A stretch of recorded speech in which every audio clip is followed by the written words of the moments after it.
Untuk meningkatkan ketersediaan darah yang masih minim, PMI mulai melakukan sejumlah langkah. Satu di antaranya membuka gerai donor darah di pusat perbelanjaan.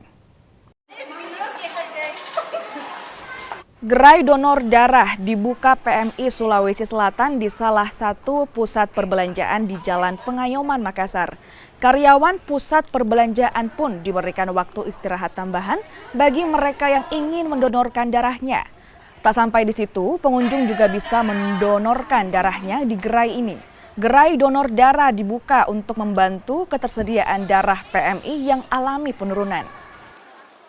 Kegiatan ini kami buka untuk umum, jadi tidak hanya sebatas karyawan atau staf di Gerai Donor sendiri, tetapi juga kami buka umum untuk customer-customer yang sedang berbelanja atau sedang membawa anaknya mungkin bermain di sini. Tapi kan tujuan untuk gelar donor darah di tempat ini, khususnya di Gerai Donor itu pastinya kita beramal ya.